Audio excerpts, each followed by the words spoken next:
Hola, muy buenas a todos y a todas. Gracias por la atención. Mi nombre es Luis Garrido, soy profesor en la Universidad de Cantabria, en Santander. Esta pequeña ponencia versa sobre Daniel Bell, Francis Fukuyama, la obra de ambos y de cómo sirvió de material para recrear la década de los 50 y 80 del siglo XX. Su título concreto es el fin de la ideología al fin de la historia. Daniel Bell, Francis Fukuyama y la invención de los años 50 y 80. En 1960, Daniel Bell publicó este libro, El fin de la ideología, sobre el agotamiento de las ideas políticas en los 50. Él sostenía que en Occidente existía un robusto consenso intelectual en torno a las cuestiones principales de la vida política. Democracia parlamentaria y liberal, estado del bienestar, economía mixta y descentralización administrativa. No era algo nuevo, algo así ya había adelantado Karl Popper en La sociedad abierta y sus enemigos, o Raymond Aron en Lo peor de los intelectuales, cuya conclusión se preguntaba fin de la edad ideológica, pero el mérito de Bell fue recoger el espíritu de esa época, encontrar un título definitivo y con gancho y hacerlo comprensible para el gran público, porque, y esto no es secundario, Bell había sido periodista antes que sociólogo, ejerció la profesión durante los años 40 y tenía mejores recursos que sus contemporáneos de la academia. En 1989, 30 años después prácticamente, Francis Fukuyama publicó un artículo de título muy parecido al libro de Daniel Bell, El fin de la historia, entre interrogantes. 2 años después, en 1991-92, publicó ya un libro sin los interrogantes del artículo inicial, El fin de la historia y el último hombre. En él sostenía que en la larga búsqueda por parte de los hombres de un sistema político ideal que consiguiera integrar a todas las sensibilidades políticas, la democracia liberal y parlamentaria, se erigía como la solución definitiva, ya que comunismo, fascismo, monarquías totalitarias estaban a esas alturas completamente desacreditadas. Los acontecimientos de los años inmediatamente anteriores le daban la razón. La caída del muro de Berlín, en primer lugar, en 1989, y la caída del comunismo en todo el bloque del este. Aquí tenemos una imagen de ese momento icónico del derribo del muro de Berlín.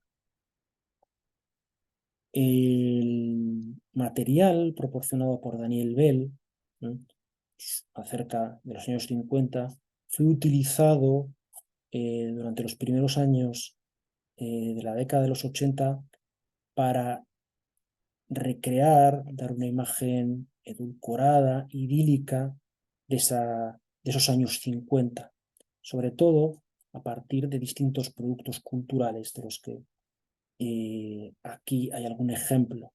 El Regreso al futuro, una película en la que el protagonista viaja en el pasado hasta 1956, Stand By Me, la película de Rob Reiner, que adapta un relato de Stephen King, que narra pues, las peripecias de un grupo de amigos en el final de la infancia, primera adolescencia, o el arranque del vídeo más visto de la historia y posiblemente el más famoso, Thriller, ¿no? Que una pareja se pasea en un Cadillac y el chico se declara a su novia con un anillo de por medio. La revista Esquire se hizo eco de esta especie de revival de los años 50, presentaba la década como un momento de armonía, encuentro, felicidad, entendimiento, ¿no?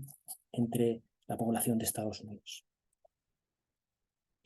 Pasa lo mismo con los libros de historia o algunos libros de historia, ¿no?, en los que se califica esa década como los días felices, ¿no?, Happy Days.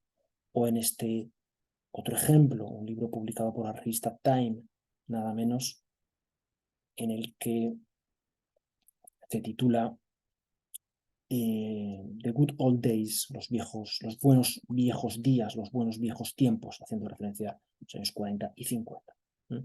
Sin embargo, si vamos a la realidad sociológica e histórica del país en ese momento, la imagen es distinta o bastante distinta. Solo por poner dos ejemplos, la situación de la mujer, en primer lugar, bueno, su incorporación al mercado laboral era mucho menor que la del hombre. Aquí lo vemos en la pirámide laboral. Sus ingresos, cuando trabajaban, eran mucho menores.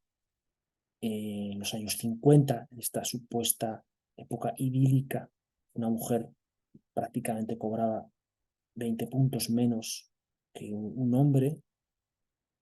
Y en cuanto a los trabajos, pues eran los propios de su sexo, ¿no?, con todas las comillas del mundo, es decir, secretaria, enfermera, administrativa o maestra.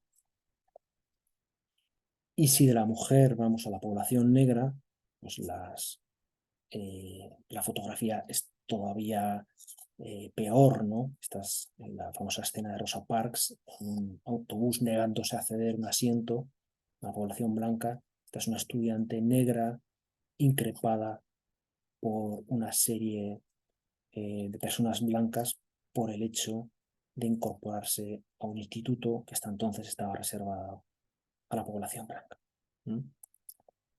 Tal y tantos eran los problemas de los años 50 que en los 60 se vivió una verdadera explosión, ¿no?, de movimientos sociales y políticos.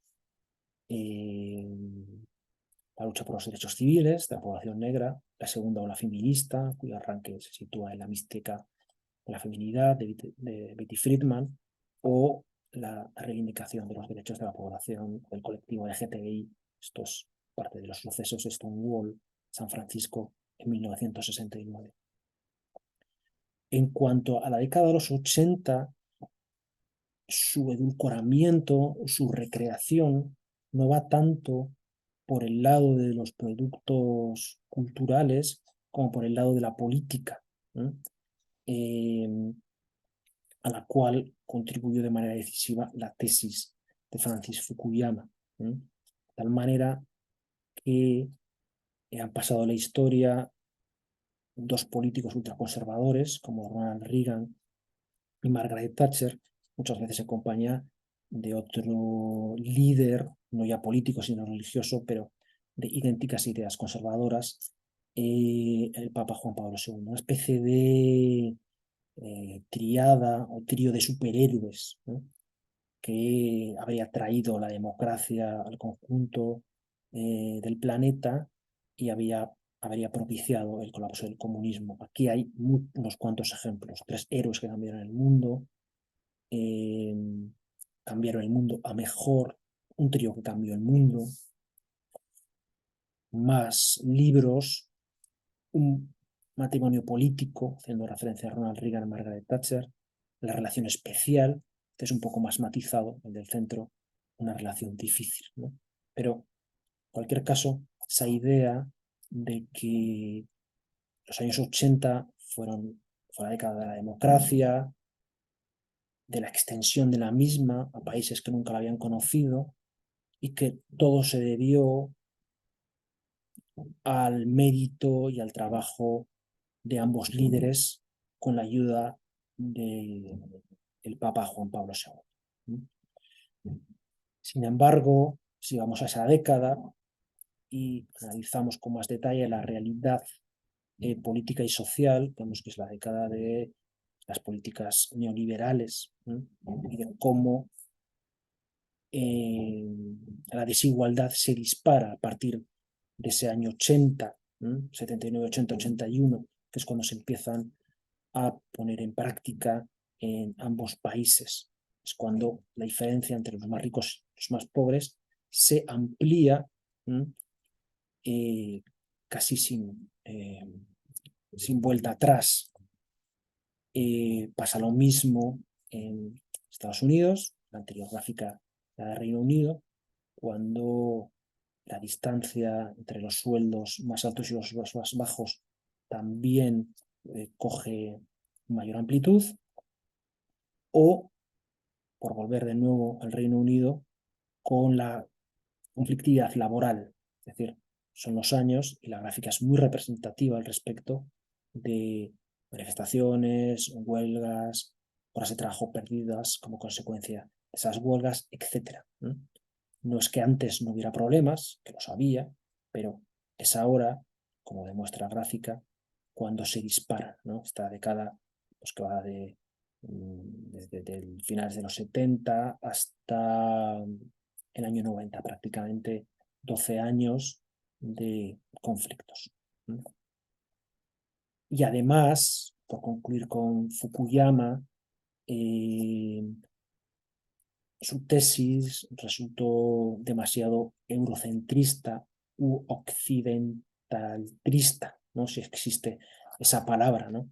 Porque el 11 de septiembre y el caso chino demostraron que una parte del mundo nunca aceptaría, o que de momento no ha aceptado, veremos en el futuro, la democracia liberal como sistema político.